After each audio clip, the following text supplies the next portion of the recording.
आज भी उसी प्रकार की एक डिक्टेटर सरकार हमारे देश पर राज कर रही है, जिसे हटाना अति आवश्यक हो जाता है। ये जो पूरा लेजिस्लेटिव एक्सरसाइज करने का प्रयास, एक विधेयी कार्रवाई करने का प्रयास केंद्र सरकार कर रही है, ये पार्लियामेंट के, राज्यसभा के अधिकार क्षेत्र के बाहर है। बेंगलोर में भी बैठक हुई, मैं उस बैठक में मौजूद था, उस कमरे में मौजूद था। वहां पे नेताओं की, तमाम जो बड़े बड़े जनप्रतिनिधि पहुंचे थे, उन सबकी एक ही राय थी, और राय ये थी कि व्यक्तिगत महत्वाकांक्षाएं, मतभेद और मनभेद, ये म से शुरू होने वाले तीन महत्वपूर्ण शब्द, मनभेद, मतभेद और महत्वाकांक्षा, इन तीनों को दरकिनार कर कर देश को बचाने के लिए सबको साथ आना होगा। और देश पर महंगाई का आक्रमण हुआ है, देश इस समय बेरोजगारी की चुनौती से जूझ रहा है, एक निकम्मी सरकार, एक निर्दयी सरकार के आक्रमण से देश बचने का प्रयास कर रहा है। देश को बचाने के लिए जनप्रतिनिधि जन आवाज सुनकर साथ आए हैं, और मुझे लगता है कि इसका निष्कर्ष जो निकलेगा वो बहुत अच्छा निकलेगा। 77 के दौर में भी ऐसा ही हुआ था।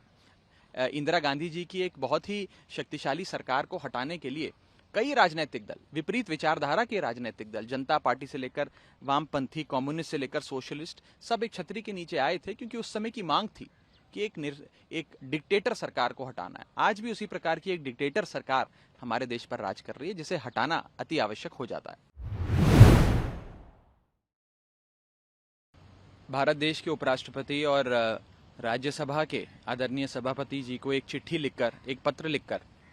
साफ तौर पर यह बात रखी है कि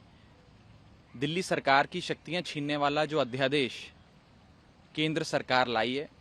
उसे संसद में पेश करना, उसका इंट्रोडक्शन नाजायज है, अनुचित है, इम्परमिसिबल है। 11 मई 2023 को सुप्रीम कोर्ट की संवैधानिक पीठ ने, कॉन्स्टिट्यूशन बेंच ने, एक सर्वसम्मति से यूनानिमस निर्णय दिया था, जिसके तहत तमाम शक्तियां, अफसरशाही से संबंधित, सर्विसेज से संबंधित, अफसरों से काम लेने की, उनको काम देने की जो शक्ति है, वो चुनी हुई, लोकतांत्रिक ढंग से चुनी हुई अरविंद केजरीवाल जी की सरकार में है। ये बात सुप्रीम कोर्ट ने अपने निर्णय के माध्यम से सिद्ध करी। 11 मई 2023 को यह फैसला आया, और मात्र 8 दिन के भीतर केंद्र सरकार एक ऑर्डिनेंस लाकर, एक अध्यादेश लाकर इस फैसले को उलट देती है, पलट देती है, ओवरटर्न कर देती है। इस अध्यादेश को अब राज्यसभा में इंट्रोड्यूस करने की कवायद केंद्र सरकार द्वारा की जा रही है कि राज्यसभा से और लोकसभा से इस पे मोहर लगवाकर इसे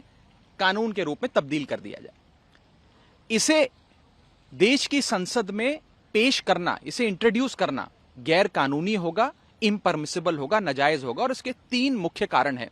जो आज मैंने एक चिट्ठी के माध्यम से माननीय सभापति महोदय को, चेयरमैन साहब को राज्यसभा के, बताए हैं।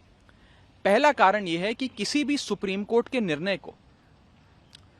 बदलने के लिए या उसे ओवरटर्न करने के लिए जो आधार है उस सुप्रीम कोर्ट के निर्णय का, उस आधार को बदलना पड़ता है। अगर आप आधार नहीं बदलेंगे और मात्र एक अध्यादेश लाकर सुप्रीम कोर्ट के फैसले को पलटने का प्रयास करेंगे, तो वो गैर कानूनी ठहराया जाता है। No law can nullify a supreme court judgment without changing the basis of the supreme court judgment. ये मेरा पहला पॉइंट था, पहला बिंदु। दूसरा कारण कि इस बिल को क्यों नहीं इंट्रोड्यूस करना चाहिए, पेश करना चाहिए, वो ये है कि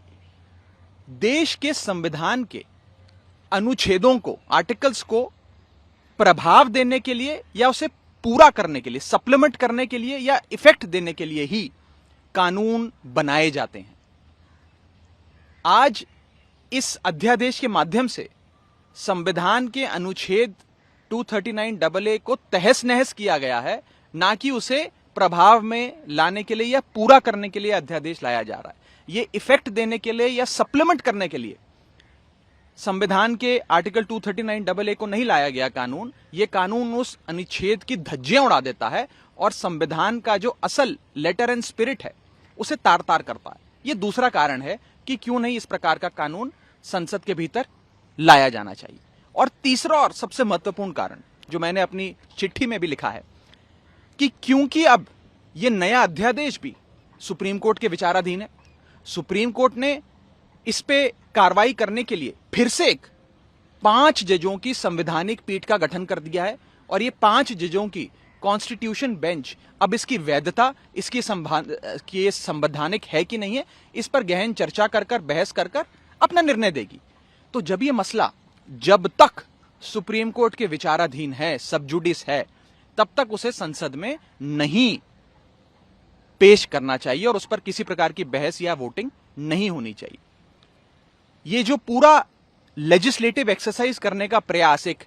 विधेयी कार्रवाई करने का प्रयास केंद्र सरकार कर रही है, ये पार्लियामेंट के, राज्यसभा के अधिकार क्षेत्र के बाहर है, अधिकार क्षेत्र में नहीं आता, क्योंकि ये कानून ही पूरे तरीके से गैर कानूनी और असंवैधानिक है। ये 3 कारण बताते हुए मैंने चेयरमैन साहब से विनती करी है कि इस कानून को विड्रॉ करें, इसे कतई भी इंट्रोड्यूस ना होने दें, पेश ना होने दें, और केंद्र सरकार को यह हिदायत दें कि इस प्रकार के गैर कानूनी अध्यादेश या गैर कानूनी बिल्स पार्लियामेंट के भीतर नहीं आने चाहिए। देश के संघीय ढांचे की रक्षा की जाए, यह हमारा राइट है, हमारी रिस्पॉन्सिबिलिटी है, हमारी जिम्मेदारी है कि हम इस प्रकार से, चेयरमैन साहब अगर सदन के भीतर हमारी बात नहीं सुन रहे, अगर हमें सदन के भीतर नहीं बोलने दिया जा रहा, तो एक चिट्ठी लिखकर, एक लेटर लिखकर अपने सारे जो कानूनी दलीलें हैं वो माननीय चेयरमैन साहब के सामने रखें, ताकि वो उचित फैसला ले सकें। मैं यही उम्मीद करूंगा कि चेयरमैन साहब संविधान को, संविधान की मर्यादा को और इस देश के लोकतंत्र की जो मूलभूत भावना है उसका ख्याल करते हुए इस प्रकार के अध्यादेश को पेश नहीं होने देंगे और सरकार को यह हिदायत दें कि इस प्रकार के गैर कानूनी कामों में मत पड़े।